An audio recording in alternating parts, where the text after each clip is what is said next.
Here's my segment, previewing Chargers Steelers with one of the biggest, most knowledgeable Steelers fans that I know when it comes to the game of football. Joined with my friend, my uncle, Piva. You guys might be a little bit confused, but I grew up with this man teach me basically everything. Not everything. A lot of what I know about football. More so the player side of things. So I'm excited to get on here and talk from a fan's perspective. Piva, tell them your background as a Steelers fan, because we are going to be previewing the Chargers and Steelers matchup this week. Oh, right on. So I'm an OG Steelers fan from back in the 70s. Your dad and I are like brothers, so we're family. So you know how old I am. I'm not going to tell everybody else, but I'm old. So people always ask me, how did you become a Steelers fan? And then I usually pull up my picture. Had I thought of that, I would have pulled my picture up and shown you. I played for the Steelers when I was a little kid. So obviously when you're a little kid, you kind of, adopt that professional NFL team. Mm-hmm. Steelers just happened to be good back then, winning Super Bowls back to back and whatnot. So I was bit by that. I also had a friend on my team whose aunt worked for the Pittsburgh Steelers. So we got a lot of Pittsburgh gear and authentic autographs and stuff like that from like Terry Bradshaw, Lynn Swann, and those guys. So I quickly adapted that. And with my personality, there's no cut. It's Steelers all the way, win or lose, through the bad years, the good years. And I've been a diehard fan ever since. Maybe it's because I've always known you as a Steelers fan, but it also just fits a little better, I think, than Raiders. Because back then, obviously, you probably would have went. I mean, just doing some math here based off of everyone else at that time frame. And you bring up the Raiders. I will say this: okay, the Raiders have since, and I'm sure you know this because you're a Chargers fan, same division, all that crap. The Raiders have since turned into, to me, my opinion, just straight scrubs, just garbage ass organization. Pardon my French. Whereas before in the 70s, they were super respectable. Like, I respected the Raiders and loved playing against them in the 70s because they were almost the blueprint of the Steelers. Very down and dirty, but true grit, hard, knock the teeth out of you, type players. Their fans were just solid, just diehard fans. But then they came to LA and then it all got ruined. The dumb mentality took over and it just was stupid. They just ruined the whole outfit of the Raiders. And, that's my honest opinion about them now. I can't stand them. Yeah, and they had a squad back then that was kind of just like perfectly built for that era. One of the best offensive lines of all time they put together there, and ran Marcus Allen and those guys behind. And Super Bowl 10, actually, speaking of those old school Steelers team, is one of my favorite Super Bowls ever. Right? Cowboy Steelers. That's one of the more fun ones. But yeah, it is interesting in LA, and we both dodged the Raiders. So congrats to us. We can. Because we got a head on our shoulders. That's why. We can rest easy at night knowing that that's not our freaking team. Even though they won this week, so shout out to the Raiders. What the hell was that all about, too? How'd they do that? I watched that game. That was ridiculous. Yeah, everyone's probably tuned in right now. I'm a Steelers fan, but I was shocked that they came back and won. The little Minshew went down there and drove all the way down there, and that's what It does send Pittsburgh to the top of the division. So it does. Can you believe that? If anything, yeah. And these Raiders fans are probably tuned into this. Like, Mike, are you going to talk about the Raiders? No, not until they lose again. Then we'll talk about them. Don't worry. I'll talk about them a lot next week when they lose. I have no problem with that. Or with the Raiders fans, though. I love how you go get in there with them and whatnot, go to events and everything else. I like the way they treat you. Pretty cool. Yeah. Well, that's how I got fired from the other show. So. Oh, is it really? Give and take with the Raiders fans. But hey, it's all part of my brand. It's all part of the fun. And like you were saying, it sends the Steelers to 2-0 and first in the AFC North right now. I saw a meme, and I'll try and clip it in here so the viewers can see it too. And it was a meme of a guy just like walking by like a bench of people just looking sad. But like on their chests, they edited in like Ravens gear, Browns gear, Bengals gear. And there's like one guy standing and he's like walking by, and the quote just says, "It smells like bitch in here." It's just like basically saying that the Steelers are just going to come in here and beat the crap out of this division again. What's your thoughts on the Steelers so far this year? I haven't watched a Steelers game yet. And honestly, I've only watched the highlights. I haven't got a chance to catch one live yet. So you're giving me a good breakdown here from someone that's probably watched every play. I have. They give me high blood pressure. They're fun to watch. Their defense is stellar. I'll tell you that. Their defense is stellar. We got a young team we haven't played anybody really, really solid, you know, with Denver and Atlanta. But Atlanta did just beat Philadelphia yesterday on a great drive by Cousin. But I believe our offense still needs a pickup. We have these drives, and then all of a sudden they just stall out. Maybe with a PI or something like that. Last week, JPJ had a terrible call on him, I thought, of pass interference, which drove us down in the red zone. But we had to bring that back. We ended up having to kick a field goal. Thank God, you know, that we were able to convert on those. But unfortunately, I think we moved the ball, and then all of a sudden, for some reason, we stall out. Whether it's offensive penalties, which was the occasion on Sunday. There was 3 in a row on a rookie. I forgot his name. Tomlin pulled his ass out of the game real quick, and he never went back in. But he got 3 on one drive. That's why.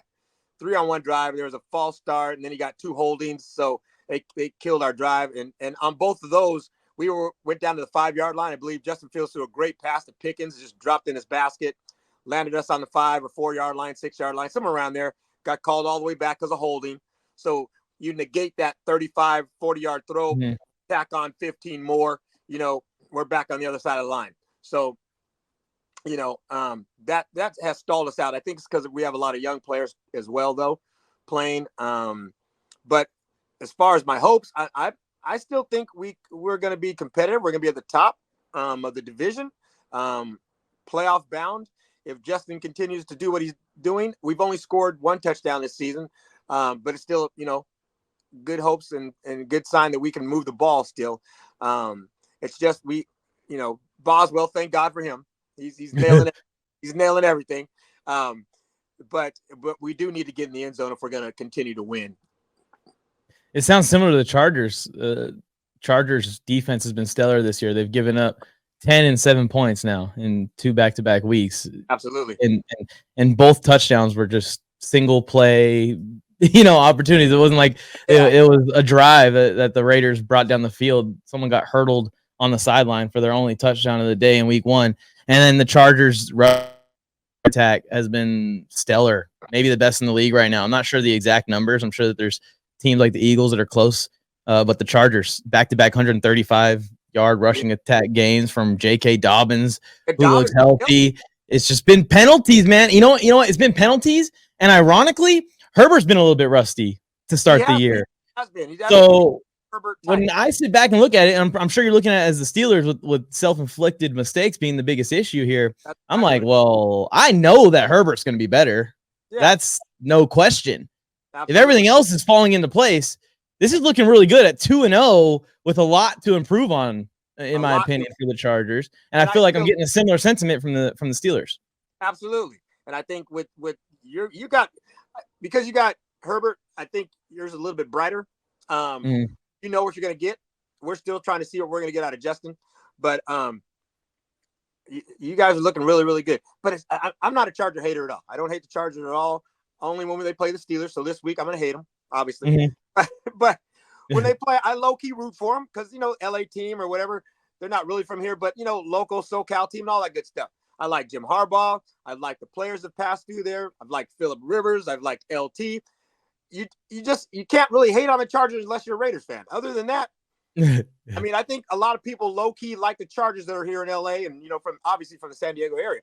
So you guys have a little bit brighter future as far as playoffs go, but what the hell is wrong when you guys get to the playoffs? I don't get it. I mean, you got shine all these years. You're almost like the AFC version of the Dallas Cowboys, maybe. I don't know. I don't even think that good. I wouldn't give us even that much credit because at least the Cowboys are going and losing year after year. The Chargers have. I mean, for example, this is the Chargers' first 2-0 start since 2012. That's just with Phillip Rivers and Justin Herbert. Yeah, I didn't even know that. That is just mind-boggling that is even a thing. And it's been a struggle. Like the Chargers, I think in that time span have also probably only made the playoffs 2 or 3 times. Is that it? Yeah, it feels like it should be more because the Chargers have been a competitive team throughout all of it. They put out some of the most competitive best 5, 6, and 7 win teams you'll ever see in your life. But it's been a lot of that with Rivers, where the O-line's banged up and he stands no chance, or the defense is butter and he stands no chance. This is the first time that everything but the quarterback looks amazing so far. this year, and I'm pumped about it. And speaking of the quarterbacks, let's just talk about this really quick before we talk about the individual matchups that are going to determine this game, and we're going to give a score prediction. But Justin Fields, Russell Wilson, Mike Tomlin said this morning, as we're recording this, by the way, if you guys need an update on this QB situation for the Steelers, that Russell Wilson is probably unlikely to start this weekend.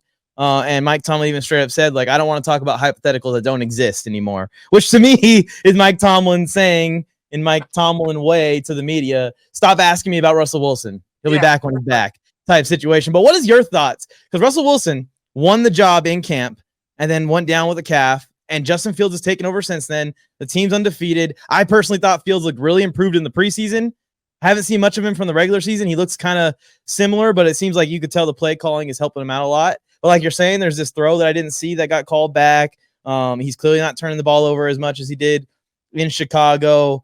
When Russell Wilson is healthy, who is the QB1 of this team, Piva? Well, honestly, I think if Justin keeps winning, Russell's not coming back, bro. There you go. You don't break something that's already fixed. You know what I mean? And they're obviously two different players. Russell's a little bit older. His mobility is not as good as Justin Fields. And Fields is, like I said, he's been very protective of the ball, no turnovers. He's created things this past Sunday with his leg. I think he had, 40 yards rushing, maybe something like that. But when you are a defensive coordinator and you have to prepare for somebody like that, it's easier than to prepare. It's harder to prepare for him than it is for Russell. And I know Tomlin likes to give Russell that respect, and I think that's one reason why he named him the starter for this season. I think it's out of his being a veteran and out of respect, because he didn't really shine too much more than Justin in during the preseason. If you ask me, so I think he gave him the starting job just because of that. But right now, if Tomlin being Tomlin, if and when he's ready, if Justin's winning, dude, it's his job to lose. I think if he loses, though, once Russell's healthy, then he'll implement him back in to the starting lineup. But I think if we're winning, he's not gonna mess up that wagon, dude. I that's just my opinion.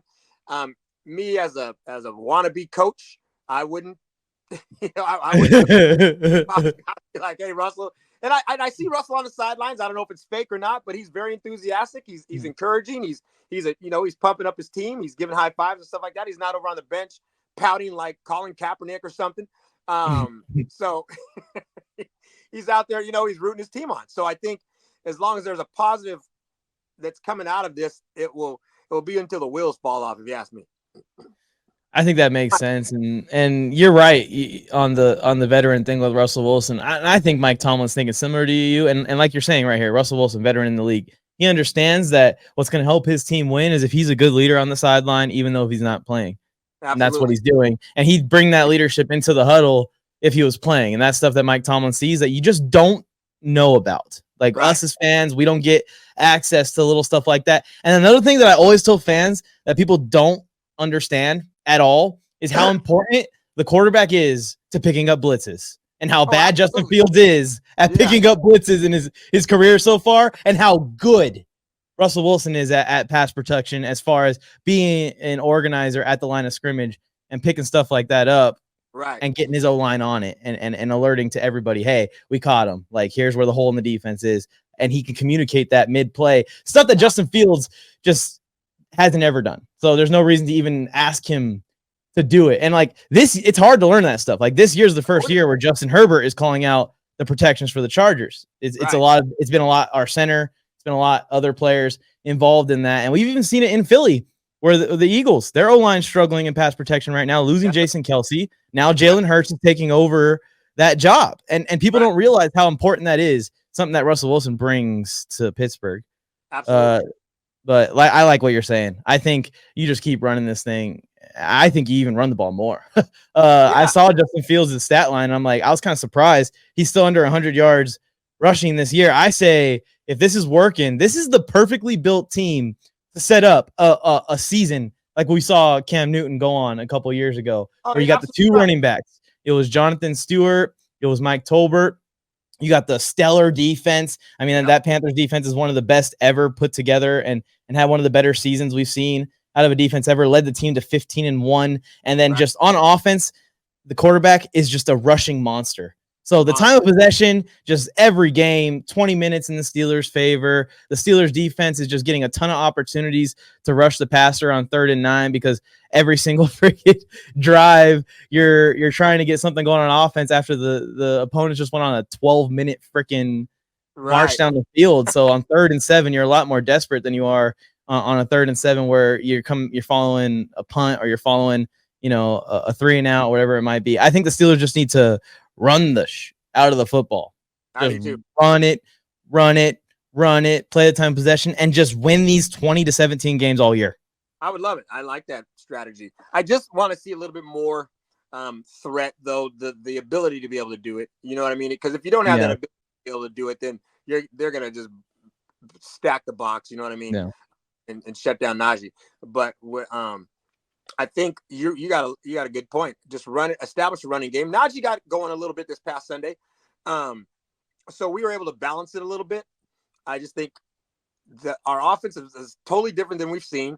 It's kind of you're real young, so you don't remember the Cordell Stewart days, but he was kind of. You remember him? They called him Slash. I don't know if you remember that, but we had a little bit of that with him. Antoine Randall L. He played quarterback in college at Indiana. Then when he came to the Steelers, they kind of mixed him more. I'm thinking more of the Cordell Stewart type thing right now with Justin. Very, very similar to that.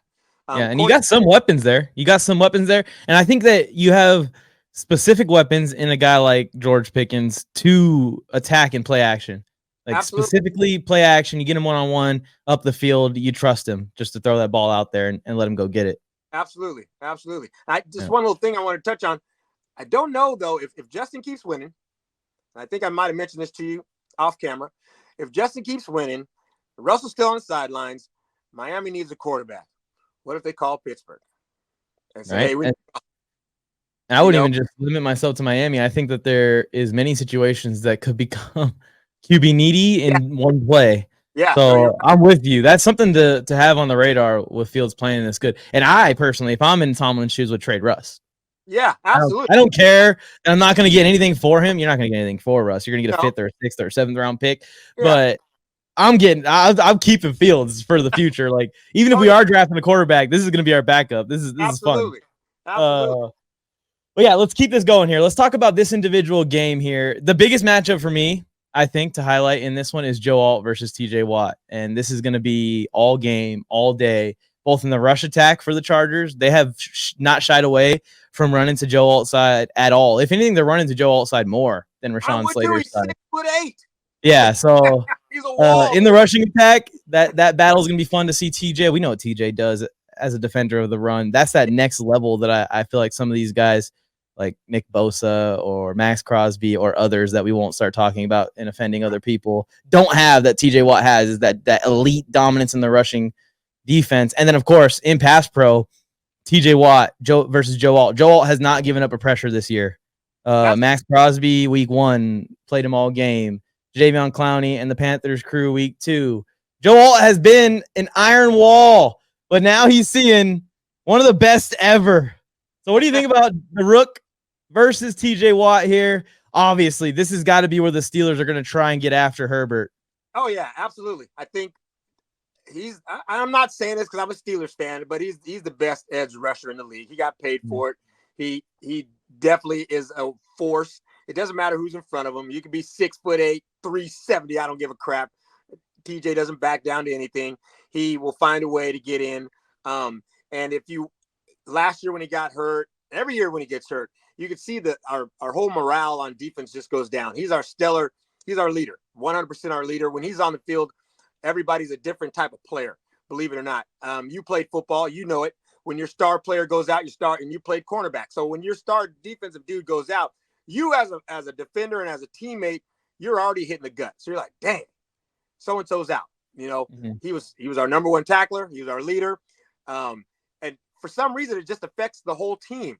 Even when the sub comes in and he does what he does, it's not the same as your leader. So with him being on the field, not just him, the whole team, there's going to be a different energy on the field. I think Joe Alt's going to have his hands full, but do I think he's going to get used? No, not at all. He's proven himself. He's legit, 100% legit, or he wouldn't be starting. He went to Notre Dame, so I mean, Notre Dame puts out people. The Chargers, by the way, everybody, because there's all quarterbacks taken before him, except for Marvin Harrison. They picked Joe Alt as basically their first overall pick in this draft. Absolutely, they picked him because he's like the blind side, the new version of the blind side. I mean, he's a big man, though. He's huge. Humongous. Yeah, When I saw and they're him, gonna need him. They're gonna humongous. need him. I will say, I think that T.J. Watt will get the first pressure on Alt of his career. There you go. He'll get him at least once. Yeah, he'll get one, and if not, if worse comes to worse, he will make Joe Alt work and earn his money. He's gonna be like, dude, this T.J. Watt is legit. He'll come out the field saying, "Coach, he's legit."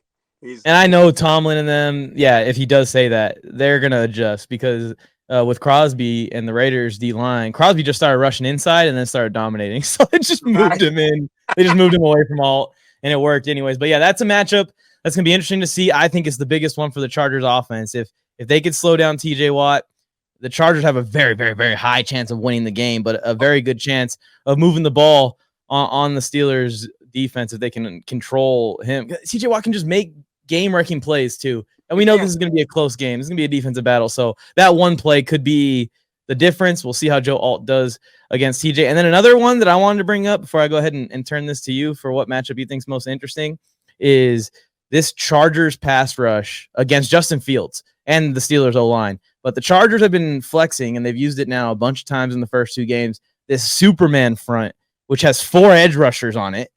Tuli Tuipulotu inside with Bud Dupree, and then Khalil Mack and Joey Bosa coming off the edges. I think with Fields' athletic ability, the Chargers are going to be taking a D tackle off the field a lot in any kind of passing situation. And that matchup of the Steelers O-line against the Chargers Superman front, where we have 4 edge rushers capable of 10 sack seasons each, all chasing down Justin Fields at once. It's going to be a hell of a lot of fun to watch. But what do you think about this Chargers pass rush, man? They are so deep. We're talking Joey Bosa, Khalil Mack, Tuli, and then Bud Dupree was added this offseason, someone you're very familiar with. Very underrated guy. Very underrated guy. He was our boy at once. So, I mean, he might have a little bit of extra edge on him, coming this Sunday. So, that'll be one thing to watch. Khalil Mack, he's a beast. We already know that. It definitely is going to be fun to watch. I think the rush, I think you're going to do it early, to be honest with you. I think you're going to come hard and come early and come a lot because he's still kind of young. He's 4 years? This is 4th year in the league, Justin.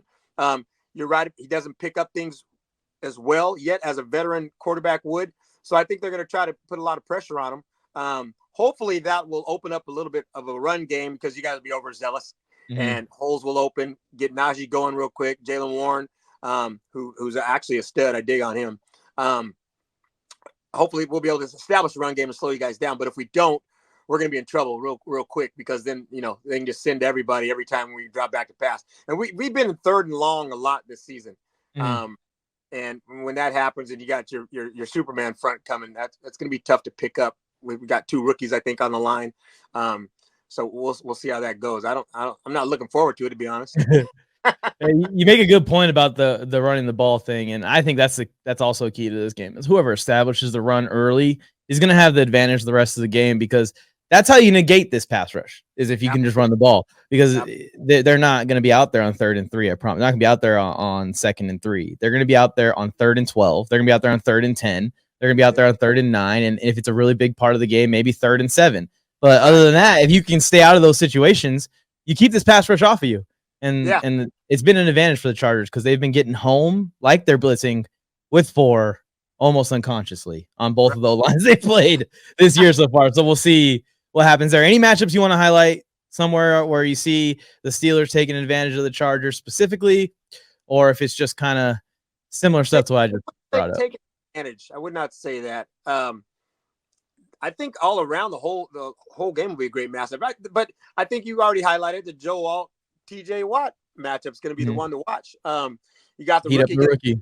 Best edge rusher in the game. I mean, you're going to have to watch that one. Are we going to put pressure on Justin? Because if we don't, we're going to be in trouble.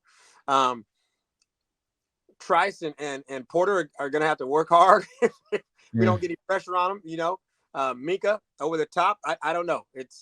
We'll see early on because JPJ has had some problems here and there defensively. He got in trouble a couple times last week with some PIs. So we'll see. He's gets a little overzealous, but he's a great DB. He's a great DB. I loved him out of college. I wanted the Chargers to take him. Oh, did you really? Badly. Yeah, I did. I wanted them to take him in the second round that year, but I think the Steelers reached on him and drafted him either early second or late first, something like that. Yeah. So he was kind of like out of range for the Chargers. Right. Anyways, but yeah, I love JPJ. That's interesting too because Quentin Johnston. Yeah. 2 touchdowns last week, baby. Yeah. Let's go, QJ. He looked good. I was like, who is this? Finally. I feel like our score predictions are going to be similar, but maybe opposite. But what do you got for the score prediction here? Steelers, Chargers. Can we go back? I'm going to say 23-22 Pittsburgh. Oh, so you got them winning on a game-winning field goal is what it sounds like. Yeah. Pretty much. Or it's going to be kicked earlier, but our defense is just going to hold you for the rest of the game. You're going to hold? Okay, so. I don't think we're going to go down and do last minute. We're going to probably be ahead early in the fourth and then just hold you guys for the rest of the game. We have a very similar game unfolding here. I have a defensive battle also. Okay. I have the Chargers and the Steelers going at it all game, back and forth, a battle for field position at the middle of the field. And I have it 16-13 Steelers late in the game. Chargers get the ball, and they've been gassing out that Steelers front all game, start running the rock, and Herbert takes us on a 3 to 4 minute game-winning drive, 2016 Chargers final to end it. So we're thinking similarly, but you just have us not, completing the ending there. Dude, I hate to say that sounds pretty cool too, though. I mean, not cool as in far as us losing, but it sounds like a scenario that might be in play come late in the game. Yeah, I think it's just going to be a battle early on. The Chargers are going to try and run the crap out of the ball. I think the Steelers are going to do well against it, and it's going to turn into a little bit of a chess match here where we're going to see screens, unders, all that stuff that offenses try to use to start piecing drives together on both sides being used on good defenses, which absolutely it's going to be exciting. I'm pumped for it. This game's evolved into something that I don't even think we expected both of our teams to be 2-0 going into this 4-0. I appreciate you for coming on. Anything else you want to throw out there before I sign off here? No, I just want to say hi to your beautiful wife, Rosie. What's up, Rose? She's here. I'll have her come in after we cut. Say hi. And thank you again for having me on the show. I always like coming on the show. You're doing great. Keep it up. I'm proud of you. Keep doing good things. That. And hope to be on the show a lot more, too. Of course. We're going to be doing this more often. Like I've been telling you guys, we're going to be bringing people on. I did want to bring up one more thing before I get you out of here. Yeah. Because I just wanted to get it out there on record on NFLMike. Episode number 2, by the way, of however many we're at by the time this kid makes it to the NFL. But the next Jerome Bettis is literally living in your household. I'm clipping in some highlights right now. But just share a little bit of what this kid is doing, what position he's going to play down the line, and how the bust is coming. Because he's a pretty good athlete, dude. They got him at nose tackle and then defensive end, quarterback, and tailback. So he plays all of them. He starts at quarterback and nose tackle. So yeah, you've seen him. He's big boy. He's a good kid too. So hopefully he'll get there. He just got to keep playing. He's man. I love watching him play. You got to come out and watch him play, man. You should have him on the show. He'd be good on your show, dude. That'd be good. I should come to a game. We'll get like just those unreal highlights. And I'm telling you guys, dude, every time people post a video, it looks like a man playing with children, and it is basically a man playing with children. It is. He got triple teamed this last week. They triple teamed him. I get the Aaron Donald treatment at 12 years old. The whole game, dude. The whole game, he got triple teamed.